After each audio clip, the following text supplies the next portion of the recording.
அவமானப்படுத்தி வீட்டை விட்டு துரத்தி விடுவீங்க. இப்ப நான் வந்த உடனே பாசத்தை அப்படியே பொழியறீங்க. ஏன் இங்க தானே என் வீடு இருக்கு, ஏன் உங்க பாசத்தை நேர்ல வந்து காட்ட வேண்டியதானே? நான் போன உடனே ஒழிஞ்சுதா தொல்லன்னு அப்படியே சந்தோஷமா இருந்துட்டீங்க. டேய் என்னடா இப்படி எல்லாம் பேசுற? அதாமா உண்மை. வீட்டோட மூத்த புள்ளனா தனியா குடுத்தனம் போனதுக்கு அப்புறம் கஷ்டப்படுறானே, அவன் எப்படி இருக்கானோ ஏதா இருக்கானோன்னு உனக்கு கொஞ்சமாவது யோசனை தோணுச்சா? என்ன அப்பா இந்த வீட்டை விட்டு போய் மாச கணக்காகுது. அம்மா இங்க தனியா கஷ்டப்பட்டுட்டு இருக்காங்க. அவங்களுக்கு துணையா இருக்கலாம், அவங்களுக்கு உதவலான்னு உன் மனசுக்கு தோணல. நீ வந்து அம்மா கிட்ட சண்டை போட்டுட்டு இருக்க. அதான பார்த்த. குடும்பமா எல்லாரும் சேர்ந்து இருக்கீங்கல்ல,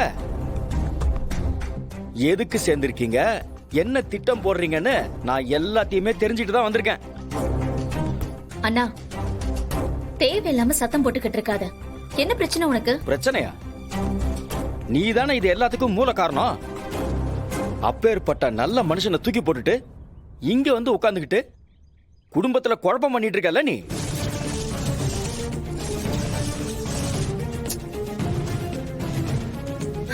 இல்ல நான் குழப்பம் பண்றேனா? நீ பாத்தியா? எல்லாமே எனக்கு தெரியும் அஞ்சலி. சரி எங்க அது? என்னது?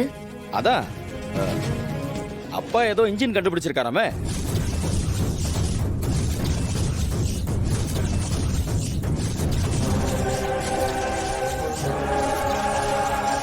அதை வச்சு கோடி கோடியா சம்பாதிக்கலான்னு நீங்க எல்லாரும் சேர்ந்து பிளான் போட்டிருக்கீங்கல்ல. இந்த வீட்டோட மூத்த புள்ளனா அப்பாவோட உழைப்புல எனக்குமே பங்கு இருக்கு. அந்த பிளான் என்கிட்ட கொடு. என்ன இத்தனை நாளா நாங்க உயிரோட இருக்கோமா இல்லையான்னு கேக்குறதுக்கு நீ இல்ல, ஆனா இந்த குடும்பத்துக்கு ஏதோ ஒரு நல்லது நடக்குதுன்னா அதை பறிச்சுட்டு போலான்னு வர. அசிங்கமா இல்ல உனக்கு? ஏய் வாய மூடு. அண்ணங்கிற மரியாதை இல்ல உனக்கு. என்ன பேசிட்டு இருக்க நீ? எது? யாரு யாரு அண்ணா? யாரு அண்ணங்கிற மரியாதையில? நீ எப்பவே இழந்துட்ட. அண்ணங்கிறவன் யாருன்னு தெரியும்ல. குடும்பத்துல இருக்கிற எல்லா நல்லது கெட்டதுலயும் முன்ன நின்னு சமாளிக்கிறவன். இப்படி நல்லது வரும்போது மட்டும் பங்கு போட்டுக்கிறவன் இல்ல. வந்துட்டான்.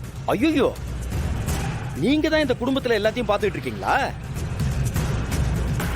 இத்தனை வருஷமா இந்த குடும்பத்துக்காக உழைச்சு உழைச்சு ஓடா தேஞ்சிருக்கேன்.